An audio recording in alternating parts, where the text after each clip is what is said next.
In this episode, we examine 5 people whose obsession with serpents led them into deadly encounters, from a travel blogger's fatal photo session in Australia to a biology student's terrarium mishap in Brazil. But first, we start in the Philippines, where one man's confidence with a 20-foot reticulated python became his final mistake. It was June 18, 2016, in the humid countryside of rural Bulacan, Philippines, where Henry Page had built his dream into reality. The 34-year-old exotic pet breeder operated from a modest compound tucked away from the main roads, surrounded by dense tropical vegetation and the constant hum of cicadas. His backyard facility housed dozens of serpents in custom-built enclosures, meticulously maintained for his thriving online reptile business. Henry had spent years building his reputation among hobbyists, known for confident handling techniques and educational live streams that drew viewers from around the world. The compound felt isolated that Saturday afternoon, with only distant roosters and the occasional motorbike passing on the dirt road beyond his gates. The air hung thick with moisture from recent rains, creating stable conditions for his cold-blooded collection. Henry had recently acquired his most impressive specimen yet, a massive reticulated python stretching nearly 20 feet and weighing over 60 kilograms. The snake had arrived from another breeder weeks earlier, transported in a reinforced crate that required 3 men to carry. Henry was eager to showcase it in a feeding demonstration for his online audience. Knowing such content would generate significant interest, he'd prepared everything: camera equipment positioned at multiple angles, thawed prey warming to room temperature, and feeding tongs cleaned and ready. But one detail had been overlooked: the worn latch on the python's enclosure that his neighbor had warned needed replacement. The snake was still adjusting after relocation, and the lingering scent of prey could heighten its feeding response. Henry had been working alone more frequently, confident his experience would compensate for the lack of a second handler. Reticulated pythons are among the world's longest snakes, native to Southeast Asia and capable of taking down prey as large as deer or wild boar. Unlike older assumptions that constrictors kill by slowly suffocating prey, modern research shows their primary mechanism is rapid circulatory arrest. Once coils are secured, intense pressure restricts venous return to the heart and can compress major arteries, sharply reducing blood flow to the brain. Loss of consciousness can occur in under 1 to 2 minutes if carotid or cardiac circulation is significantly compromised. While breathing restriction contributes, the decisive factor is often cardiovascular collapse rather than prolonged oxygen deprivation. Rare but documented human fatalities have occurred within their native range.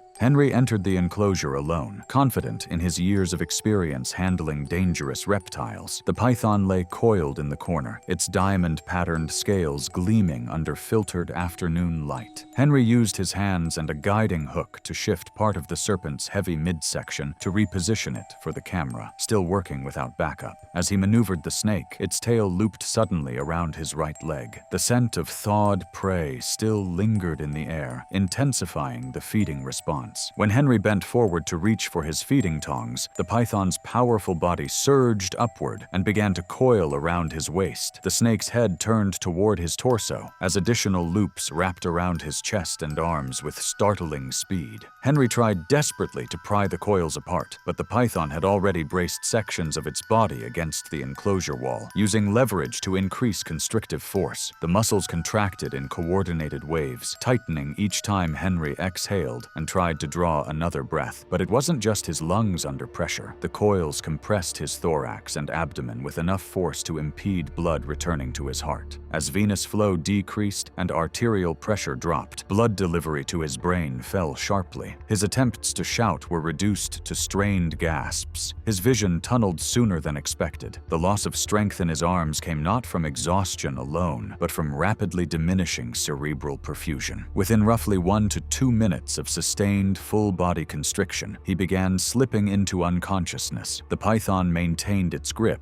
instinctively continuing the constriction response until all movement ceased. Hours later, after repeated unanswered calls, a courier arriving for a scheduled pickup found the compound eerily quiet. Authorities launched an investigation focusing on safety protocols for private exotic facilities and the risks of handling large constrictors alone. Henry Page's encounter with the reticulated python was a stark reminder reminder of the risks of working with apex predators. For Laura Quint, death would come not from a captive serpent, but from a chance encounter with one of Australia's most lethal natives during a photography expedition in the Northern Territory. It was September 2nd, 2017, in the remote wilderness of Australia's Northern Territory, where the Adelaide River winds through dense floodplain scrubland beneath paperbarks and pandanus palms. The landscape stretched endlessly, a maze of wetlands, billabongs, and wooded corridors, largely unchanged for millennia. During the late dry season, much of the terrain was cut off from vehicle access, reachable only by shallow draft boat or rough bush track that became impassable beyond certain points. Laura Quint, a 29-year-old freelance travel blogger and wildlife photographer, had ventured into this isolated floodplain with two close friends for what was meant to be a routine camping trip. Known for her fearless approach to capturing nature's raw beauty, Laura specialized in close-range wildlife photography that set her work apart from conventional shots. Her blog had gained a devoted following among adventure enthusiasts who admired her willingness to move beyond established campgrounds and explore less-traveled river corridors. They established their campsite on a narrow strip of elevated ground several kilometers from the nearest maintained access track. The site required a 2-hour boat ride from the nearest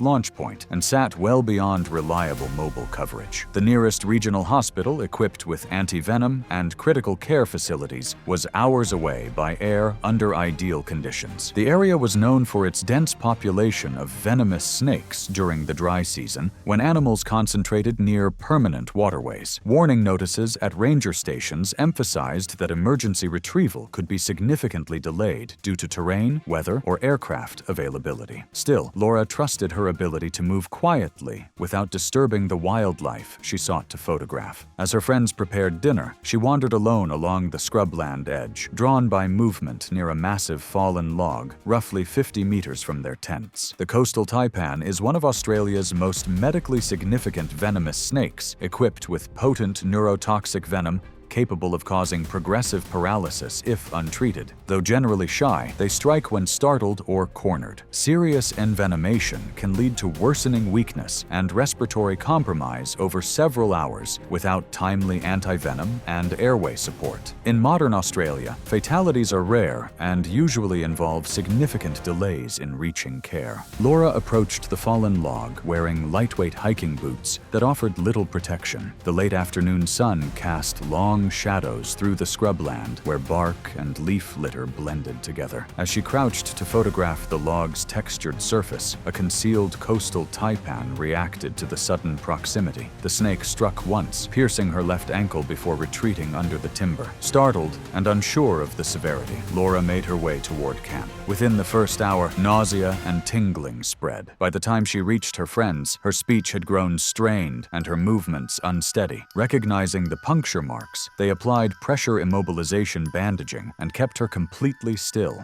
They activated their satellite emergency beacon and contacted retrieval services, providing coordinates and medical details. The response was complicated. Their location sat in low floodplain country, unsuitable for immediate helicopter landing. The nearest viable landing zone required clearing debris and marking ground nearly a kilometer away across uneven, muddy terrain. Another medical retrieval was already underway elsewhere in the territory, meaning the closest aircraft required significant transit time. As dusk settled, Laura's condition worsened. Over several hours, the neurotoxins interfered with muscle control. Her eyelids drooped, her voice weakened. Breathing became increasingly labored as respiratory muscles fatigued. Her friends maintained immobilization and supported her airway as long as possible, relaying updates through intermittent satellite signal. The helicopter eventually launched, but distance, darkness, and safe approach slowed progress. By the time paramedics trekked in, Laura had entered advanced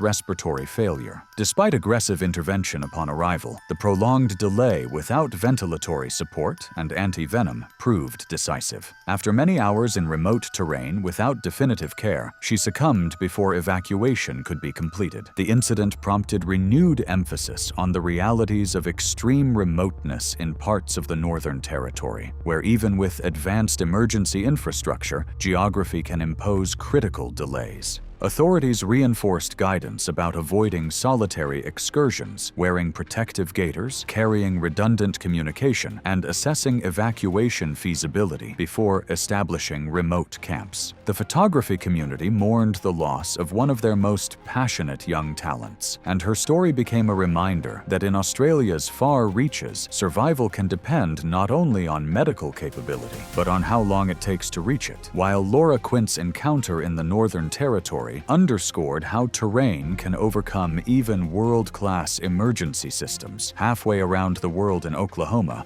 Bendix Vole was about to discover that danger does not always require wilderness to strike. It was March 11, 2015, in the quiet suburban neighborhood of Tulsa, Oklahoma, where neat rows of ranch-style homes lined tree-shaded streets far from the wild landscapes where most deadly snake encounters occur. Bendix Vole, a 42-year-old auto mechanic, had converted his two-car garage into an elaborate reptile sanctuary that housed his personal collection of native Oklahoma serpents. The garage's interior had been transformed with custom glass enclosures, temperature controls, and specialized lighting that created perfect habitats for over a dozen species. Bendix was meticulous in his professional life, known at the local repair shop for his attention to detail and safety protocols, but his approach to his weekend hobby had grown increasingly casual over the years. Fellow members of the Tulsa Reptile Society had repeatedly warned him about handling venomous species without proper tools, but Bendix had developed an overconfidence born from years of successful interactions with his collection. That Saturday afternoon, with a reptile meet scheduled for the following weekend, he had decided to clean all the enclosures and prepare his specimens for display. The garage felt unusually warm,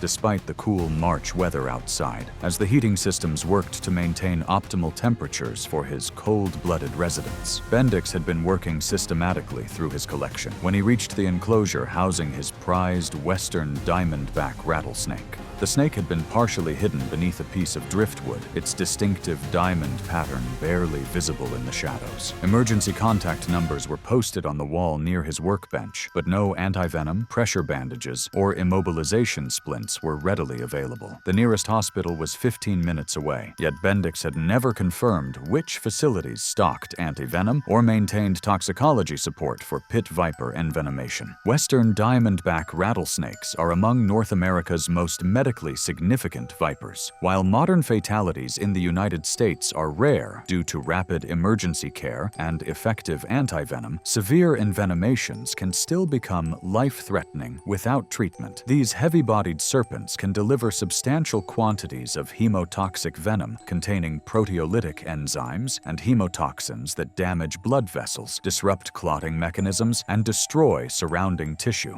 Significant envenomation may lead to rapid swelling, internal bleeding, hypotension, and coagulopathy. In rare, untreated cases, progressive shock, severe blood loss, or secondary complications such as compartment syndrome can become fatal. Bendix opened the enclosure and reached inside to retrieve the water dish without first locating the snake or using his handling hook. The diamondback, sensing vibration and sudden movement, struck defensively from its concealed position. Its fangs penetrated the back of his left hand, delivering what later evidence suggested was a substantial venom load. As is typical of defensive strikes, the snake released almost immediately and recoiled beneath the wood. The pain was immediate and intense. Swelling began within minutes, spreading rapidly across his hand. Bendix wrapped the wound with a shop rag and attempted to walk into the house to call for help. However, he did not immobilize the limb, and he remained upright and moving, factors that can accelerate systemic venom distribution. As edema worsened, his fingers stiffened and dexterity declined, making it difficult to operate his phone. Progressive swelling traveled up his forearm toward the elbow. Over the next several hours, the untreated envenomation advanced. The venom's hemotoxic effects began interfering with normal clotting, contributing to internal bleeding within damaged tissue planes. As fluid shifted into swollen compartments of his arm, vascular compression likely worsened circulation. He became increasingly weak and lightheaded, consistent with developing hypotension. Without IV fluids, antivenom, or medical monitoring, the combination of blood loss into tissues, vascular leakage, and systemic inflammatory response placed escalating strain on his cardiovascular system. At some point during the night,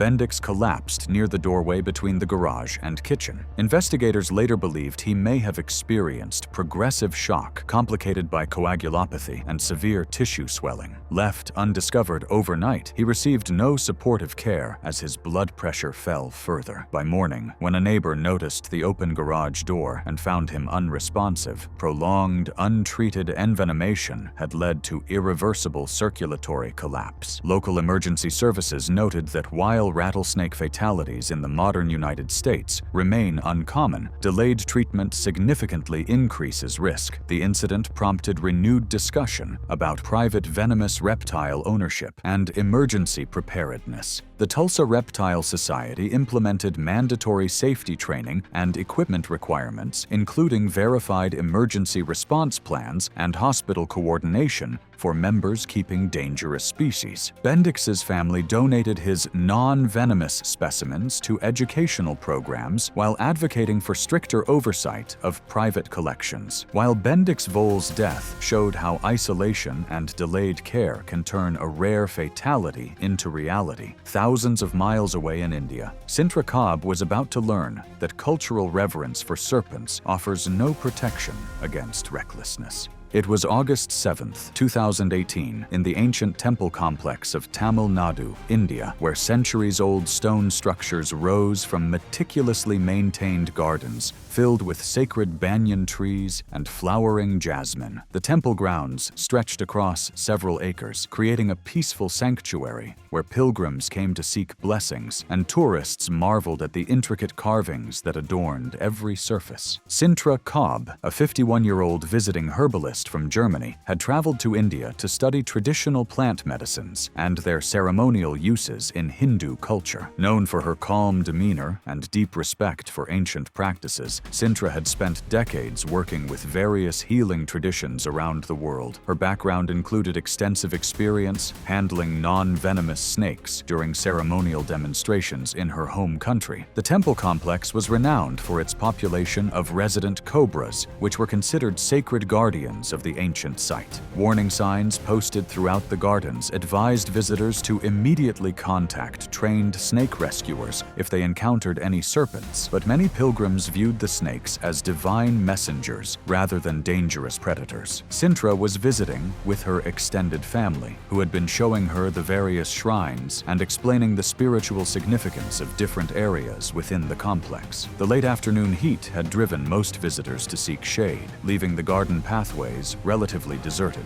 As they walked along a stone-lined path near the main shrine, Sintra spotted a large cobra coiled beneath a flowering bush, approximately 10 feet from the walkway. The Indian cobra is one of the most medically significant venomous snakes on the subcontinent and, along with species such as Russell's viper, is responsible for many serious and sometimes fatal bites each year. These formidable serpents can reach lengths of 6 feet and possess fangs capable of delivering potent neurotoxic venom. Their venom contains toxins that interfere with nerve signaling, leading to progressive muscle weakness and paralysis. Early symptoms often include drooping eyelids, difficulty speaking or swallowing, and increasing fatigue, followed by worsening respiratory weakness if untreated. Without prompt antivenom, assisted breathing, and rapid transport to advanced care, severe envenomation can quickly become life-threatening as breathing muscles fail and oxygen levels drop. Sintra approached the cobra slowly, believing her experience with European snakes had prepared her for this encounter. She picked up a thin branch from the ground and attempted to gently guide the serpent away from the path, where other visitors might accidentally disturb it. The cobra initially remained motionless, but as Sintra moved closer and extended the stick toward its body, the snake suddenly raised its distinctive hood and reared back in a classic defensive posture. Instead of retreating, Sintra made the fatal decision to reach forward and grasp the cobra's tail, believing she could safely relocate it using techniques that had worked with non-venomous species. The cobra struck upward with lightning speed, its fangs penetrating deep into Sintra's right forearm just below the elbow. As is typical of defensive cobra bites, it struck and released almost instantly before slithering away into the dense vegetation. Sintra dropped the stick and stepped back, examining the 2 distinct puncture wounds that were already beginning to swell. Her family members rushed to her side and immediately began escorting her toward the temple entrance so they could arrange arrange urgent medical transport, calling for help from nearby staff and attempting to clear a path through the grounds. During the hurried effort to reach help, the neurotoxic venom began affecting Sintra's nervous system. Her speech gradually became slurred as weakness spread through the muscles of her face and throat. Walking grew increasingly difficult, forcing her family to support her as they moved toward the parking area. Her breathing became more strained, and her eyelids drooped as the effects progressed. Her condition worsened rapidly during transport as they attempted to get her to medical care, and by the time emergency assistance was fully coordinated, she had lost consciousness. Despite continued efforts, the lack of rapid access to antivenom and assisted breathing proved critical, and she later succumbed to respiratory failure caused by the envenomation. Local authorities conducted a thorough investigation into the incident, reviewing safety protocols at religious sites known to harbor venomous wildlife. The temple administration implemented new warning systems, clearer multilingual hazard notices, and increased the presence of trained snake handlers during peak visiting hours. Educational briefings for tour groups were also expanded to stress that even experienced animal handlers should never attempt to move wild snakes. Sintra's family established a foundation promoting snakebite awareness and emphasizing the importance of leaving wildlife handling to trained professionals. While Sintra Cobb's encounter with one of India's most revered serpents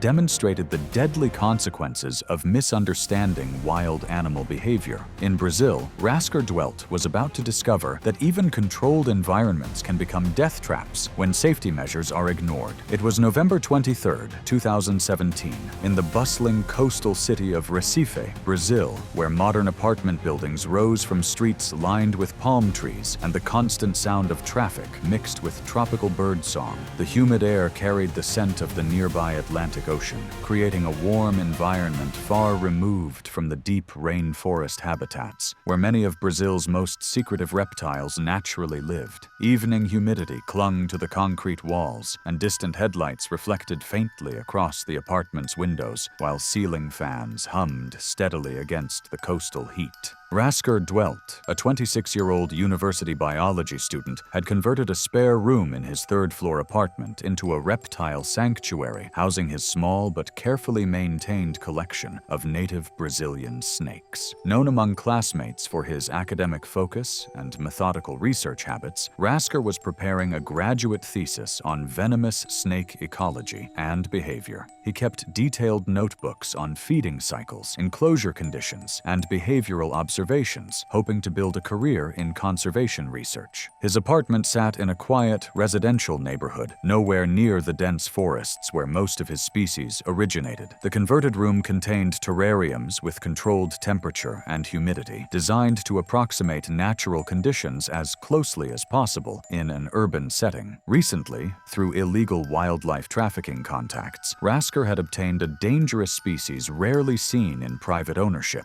a large bushmaster transported from remote northern rainforest regions. Such a snake almost never appeared in private apartments outside criminal trade or specialized facilities. It was being kept temporarily in a hastily assembled enclosure while he awaited delivery of a reinforced habitat. The makeshift terrarium was secured only by a heavy textbook placed over the sliding glass lid, lacking proper locks or safety barriers required for handling a large, venomous viper.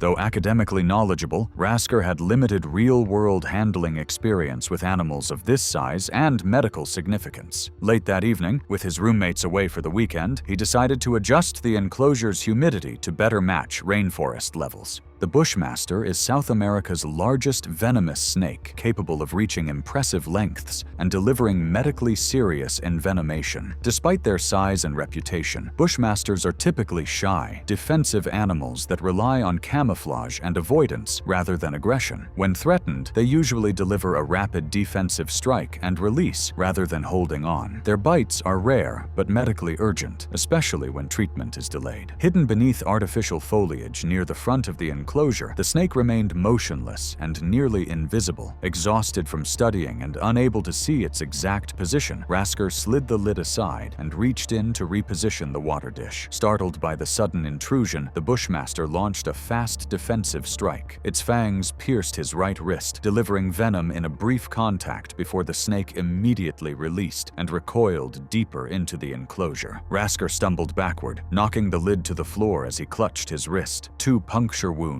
bled steadily, while pain began spreading through his arm. Shaken, he wrapped a cloth around the bite and searched for his phone, trying to steady his breathing. Within the next hour, swelling gradually intensified along his forearm, accompanied by nausea, dizziness, and increasing weakness, serious signs of progressive envenomation rather than the instantaneous collapse often imagined. A metallic taste formed in his mouth, and his vision began to blur as anxiety mixed with the venom's systemic effects. Still conscious but deteriorating, Rasker attempted to sit down and call for help. His coordination worsened as the venom disrupted his circulation and damaged tissue internally. Unable to focus and growing faint, he eventually collapsed near his desk sometime later in the night, the room silent except for the faint hum of enclosure heaters and the distant sound of traffic far below. He was found critically ill several hours later when a concerned classmate arrived the next morning after repeated unanswered messages and calls. Emergency services transported him to a hospital,